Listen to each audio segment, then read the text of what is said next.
दोस्तों खुश आमदीद कहेंगे आपने इस डेली के व्लॉग बाज़ार शेयर्स और ख़बरों में। आपको बाज़ार जो कि कल मॉनेटरी पॉलिसी की कमी के बावजूद गिरा है और ये 4 साल के बाद पहली बार है मॉनेटरी पॉलिसी को कम किया गया।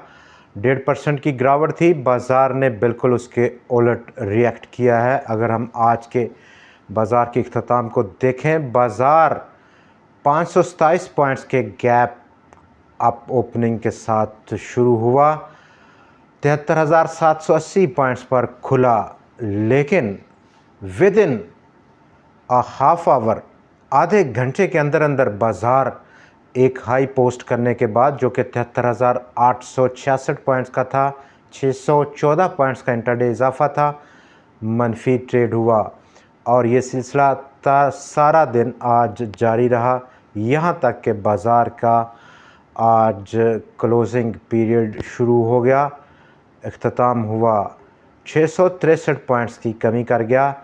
ये कमी जो कि आज हुई 663 पॉइंट्स की, लगातार 7 दिनों बाज़ार मनफी बंद हुआ है और इन 7 लगातार दिनों में 100 इंडेक्स ने, अगर हम उसका ऑल टाइम हाई क्लोजिंग देखें जो कि 75,983 पॉइंट्स था 24 मई को, वहाँ से आज की क्लोजिंग तक तकरीबन 3,395 पॉइंट्स उड़ा चुका है।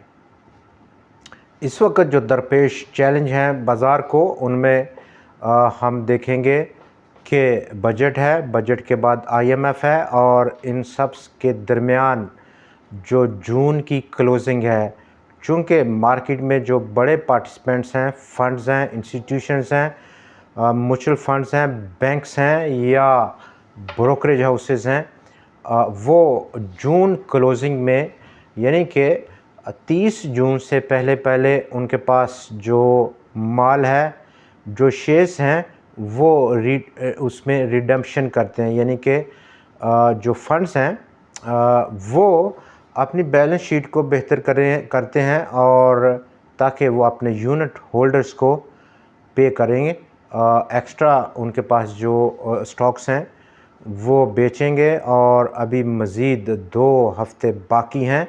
आज के अगर हम देखें इस हफ़्ते की, अभी 3 वर्किंग डेज़ बाकी हैं।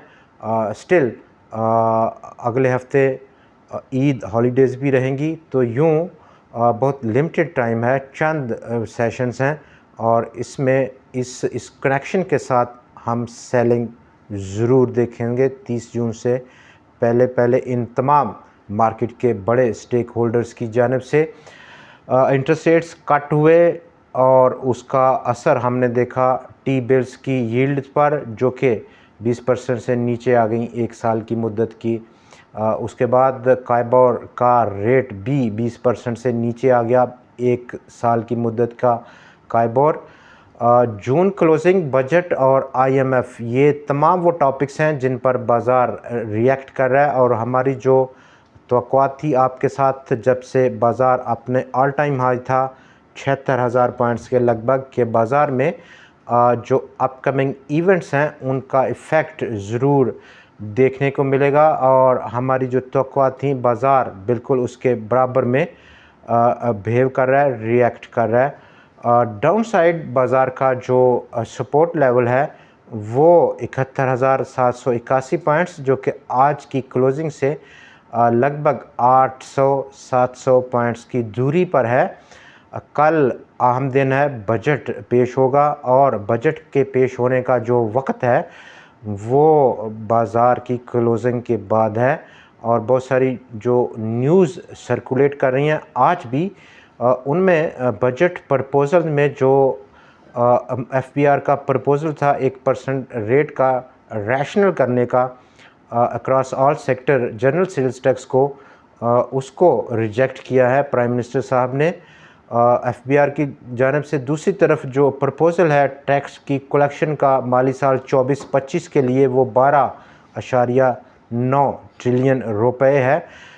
इसके साथ साथ जो डेवलपमेंट आउटले जो मंजूर हुआ है वो 3.7 ट्रिलियन रुपए का है एग्रीगेट टर्म्स में। दूसरी तरफ अगर हम देखें तो ग्लोबल व्यू अगर लें तो ग्लोबल इक्विटी मार्केट में आज एक किस्म का प्रेशर देखा जा रहा है। क्रूड प्राइसेस हों, गोल्ड की प्राइसेस हों या इक्विटी मार्केट्स हों अक्रॉस द ग्लोब।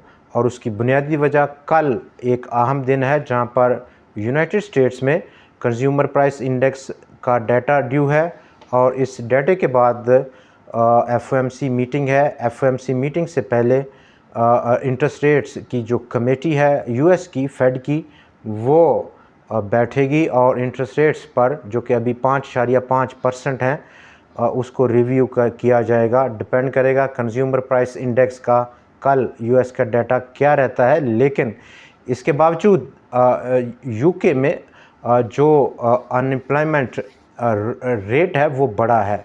अप्रैल का जो क्वार्टर है उसमें 4.4% देखा गया।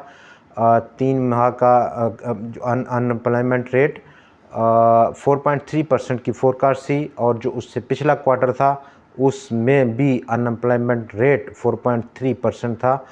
एक्सपेक्टेशंस को बीट किया अपर साइड पर और कुल जो जॉबलेस क्लेम्स हैं यूके में वो बड़े हैं।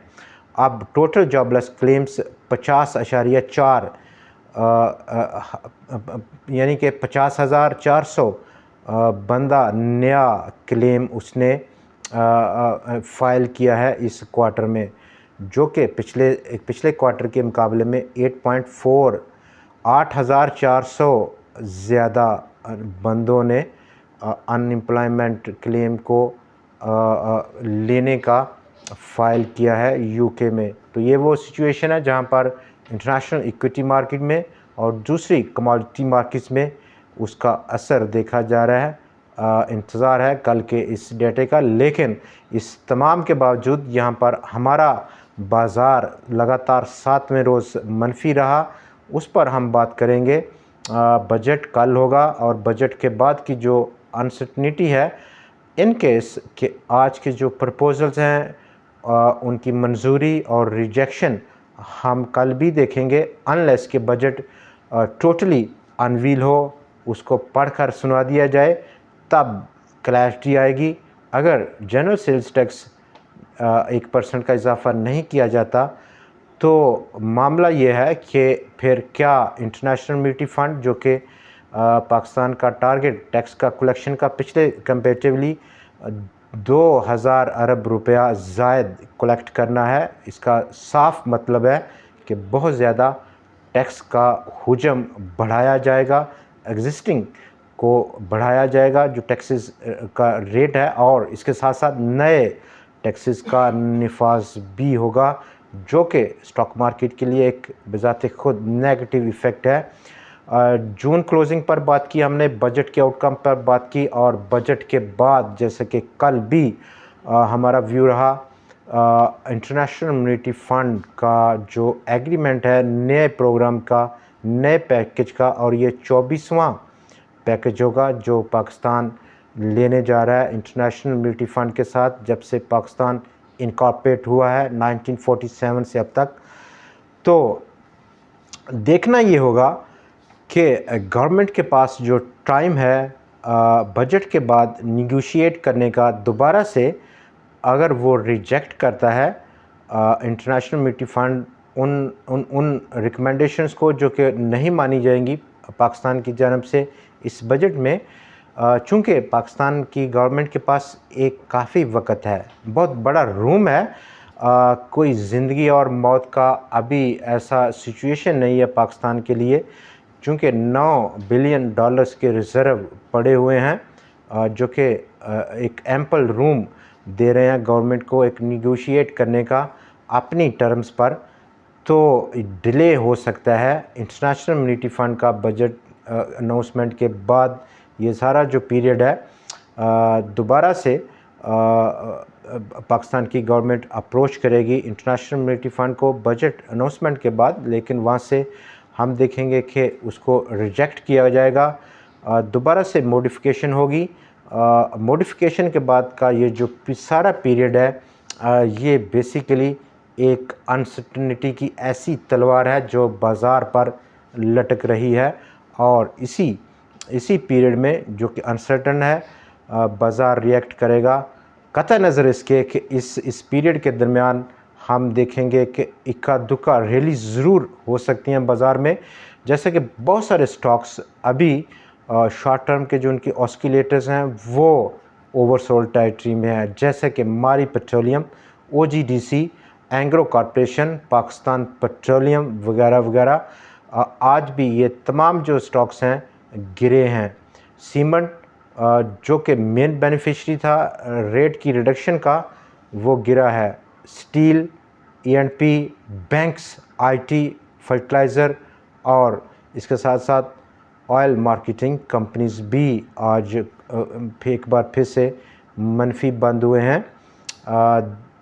आज के प्रोग्राम में इतना ही। मिलते हैं कल आपसे फिर नई वीडियो और नए एनालिसिस के साथ। तब तक के लिए हमें इजाज़त दीजिए।